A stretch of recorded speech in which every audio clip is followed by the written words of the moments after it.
We're back here on TV18. I hope you've caught our show. It's been a fun one today. A big shout out to Cooper Creek Square. Love them. Our studio is here in Cooper Creek Square. 20 plus shops and restaurants. Some great happy hours, some great shops if you need to get someone still a holiday gift if you forgot to do that. So we're chatting with Ryan and Grand Adventures and Mad Adventures. Is the name going to merge? Is it just going to be Find Your Adventure?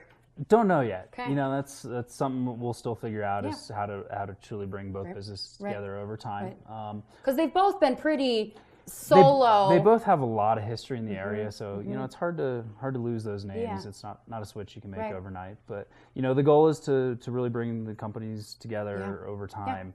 And you know whether it's employees, vehicles, you know, shared marketing, you know, websites, that kind of stuff. It's definitely a direction we're going to go in. So cool. If families have a great time snowmobiling, being able to say, hey, we also do this in the summer and come back. Yeah, absolutely. And it's easy to talk to summer customers about what to do in the wintertime now, and vice versa. And you know, come back out and play with us again. And you know, that's kind of the optimal customer for us, really. Do you have a favorite? Which one do you like?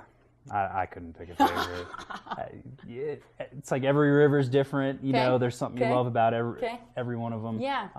You know, same thing when it comes to snowmobiling or skiing. You know, there's special characteristics to everything. So I don't know. I like to do a little bit of everything. Okay, that works. Snowmobiling ends, and does rafting start right away? Pretty quickly afterwards. You know, rafting usually starts kind of right around Memorial Day. Okay. And snowmobiling will end sometime middle of depending April. on how much crazy snow we end up. Yeah, it depends on snow and you know all that kind of stuff. But we get a few weeks breather there, but I mean it's pretty quick turnaround to get ramped up for summertime. Memorial, is it cold? Is it still cold? Because I think it's cold up here. Yeah. So. Well, I mean, Memorial Day up here, I mean, you've been Snow. up here, it can be snowing or it could be 75 and beautiful. Right. You never know what the weather's So going to rivers are okay to be out on and rafting? Yeah, they're at the point there where they're starting to come up a little bit. We've seen a little bit of melt. You know, peak water is usually kind of third week of June or so. So we've got a few weeks there where water's kind of building up, and then kind of the progression down the rest of the summer. So what rivers do you guys raft on? So we raft Clear Creek and the Upper Colorado. Both about 40 minutes from Winter Park, just literally opposite directions. Right. You know, the Upper Colorado is really that family-friendly experience. Take the nice and grandkids, calm, grandma and grandpa. You know, beautiful out there. If you don't like water, then do that. It's a perfect one. I took my 90-year-old grandfather down there this summer. Deal. It was awesome. I'll do that one then. Clear Creek's the complete opposite. Okay. Clear Creek is your prototypical adventure type river. It's Yeah. very narrow, shallow, big rapids, adventure type trip, active participation, active paddling. You know, so little bit of something for everybody, really, depending on what your taste is. Is it active all summer long, or like you said, there's a peak time? It is. Peak water for Clear Creek is always in June. Okay. You know, as water, usually kind of middle of July, waters come down enough. It's quite a bit more mellow. Yeah. And Clear Creek season usually ends kind of early to middle of August. There's no reservoirs there, so it's 90% snowmelt, 10% spring fed. And rapids are rated.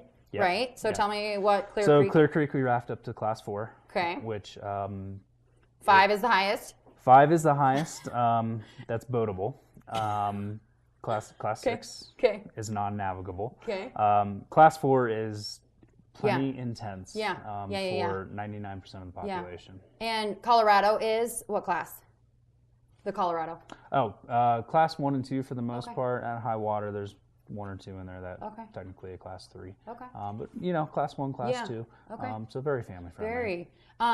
Experience recommended for Clear Creek? Clear Creek for the more adventurous trip, always a good idea. You know, being in good physical condition for sure. The beginner trip on Clear Creek, not so much. That's a good kind of first adventure for kids and families looking for experience. That's a little bit more step up from the Upper Colorado. So.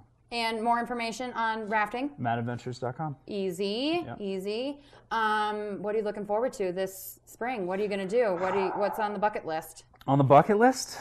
Just gonna get out, get some powder days, get out there and play, and you know, hopefully this awesome snow and weather continues, and that leads to a great fun summer on the river. Right.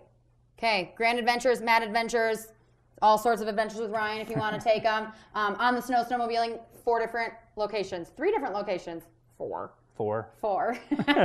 On my bucket list is to do the Continental Divide Tour, so Ride the Divide with Grand Adventures is going to be my motto, and it should be yours too, to do something different. Website is grandadventures.com, so learn about the tours you can take or the snowmobiles you can rent. Thanks for hanging out with us. Thanks for having me. Yeah, we'll be back. We're going to, find some more fun people to talk to here on TV 18. Mark Romero is going to be here with the sports, adaptive sports evolution. I'm going to need some water here. So we'll be back here on TV 18.